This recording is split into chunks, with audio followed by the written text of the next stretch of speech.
Cross-examination for Sindiso Magaqa's former bodyguard, Nqobile has been concluded today. On Friday, he told the Pietermaritzburg High Court in KwaZulu-Natal that he was not on site when the former ANC Youth League Secretary General and Mzimkhulu Ward Councillor was shot in July 2017. 4 men are in the dock for the murder. Magaqa was ambushed along with 2 other people. He later died in hospital. Well, Nqobile Madlala is in our studios in Durban after coming back from court, and she's going to tell us a little bit more about the testimony of the former bodyguard in court today. Good afternoon, Nqobile. Welcome to today, and thank you very much for your time. So, Ngubane Umbomvu has been testifying for 2 days in this matter. What came out in his testimony for you that stood out? What is the main thing that came out?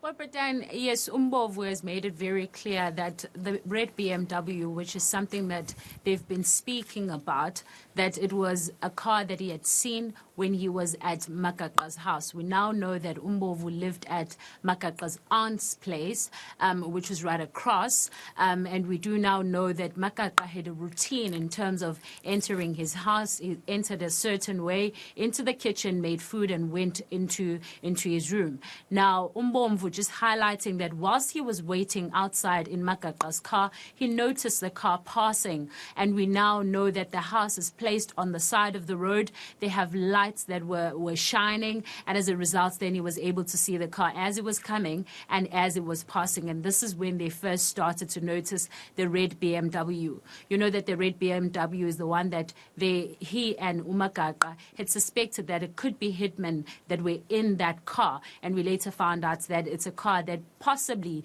belongs to the 5th suspect that had already passed on.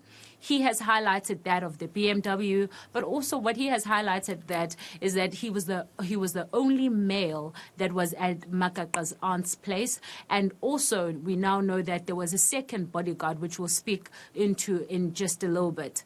But also just he went on to explain to us that even when Magaqa had survived, we found that Magaqa had also explained to him that he was able to shoot back at the guys that were shooting at him. He was able to return fire, and that he had his gun as well. We do know that he, as a bodyguard, had a gun, but he never used it. He arrived on the scene, and he's already painted a picture of a scene where there were people that were already helping. We get to know that there was a guy who is referred to as Umsomi, who was very helpful. Umsomi is the person that drove Magaqa, drove the first witness, which was Msiya, which we know that is a long-standing friend with Magaqa, but also was serving in the same area as Magaqa. We also learn of the third person, which is yet to also speak Herbert, but we do know that Nqobile was part of those 3 people that were being transported to hospital. But the person that was driving was Umsomi.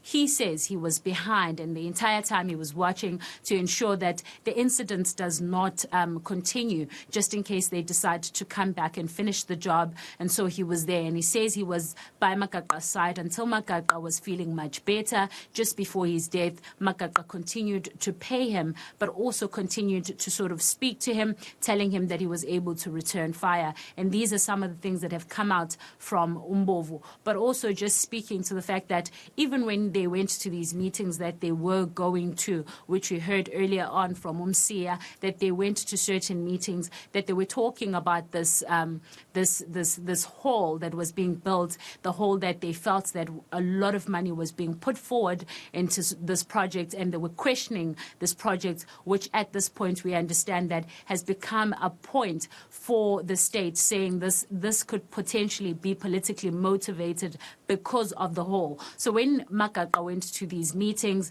the bodyguard was outside and was not allowed to any of these meetings, despite Magaqa asking him to act as if they were just walking together because the municipality hadn't yet approved him to have a bodyguard. So I understand there was more testimony coming out, and a new name was mentioned, Thokozane. Who is this Thokozane, and why would the defense have chosen now to bring up this name? Well, Bradan, it's an interesting one, I must say. Thokozani was a bodyguard that was there before Umbovu arrived. It's unclear in terms of why he left, but Umbovu was therefore was basically hired as a second bodyguard to assist. However, Thokozani then went on an off day and never returned. Nobody knows where Thokozani went. Well, according to Umbovu, he's never received a call to get an explanation why Thokozani had left. And he says that he never felt the need to then speak to Thokozani and find out why Thokozani decided to leave. But defense at this point is asking, why would a bodyguard disappear without any explanation? Umbovu just saying that this, of course, is not his place. This would be his boss's place, where Magaqa would have to be the one that would have an explanation. But he says he never asked why this bodyguard had left. But, of course, defense just poking on that, looking in terms of security, that if there was just one person and that one person left, what happened to the other person that was left behind? So there's a lot of questions around in terms of Thokozani leaving, why he left, who was he. And Umbovu says that he doesn't know his surname at this point. He says that he found him there. He says there was no animosity around them, but he's not clear why Thokozani left. And defense has just questioned that, Mark, and saying that Umbovu should have asked. And if he didn't ask, why didn't ask? Because that could potentially also, if you look at it, show some security threat. But let's listen in as a court continues. Did he say go to the tuck shop or to just an ordinary shop? What's your exact shop? A store.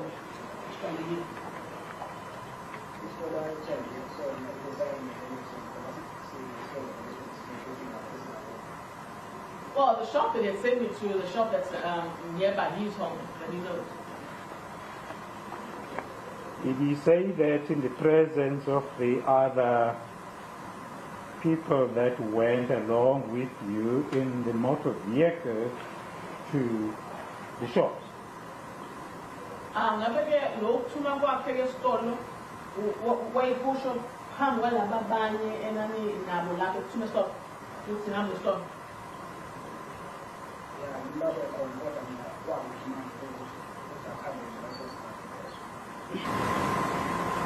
Were you going to buy something? Did anyone in your motor vehicle comment that they had heard gunshots? Nothing I'm doing much again.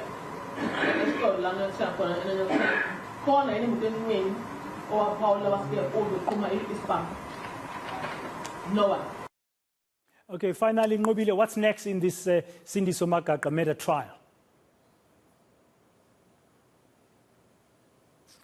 Well, Bradan, a new witness is expected to take a stand tomorrow, and we do know that State will be leading the evidence, and of course defense will then follow to cross-examine that witness. But we do know that at this point, State couldn't secure the witness for now, but tomorrow they will have somebody that will continue from there. Thank you very much, Nqobile Madlala, for that comprehensive update about the Sindiso Magaqa murder trial. Now,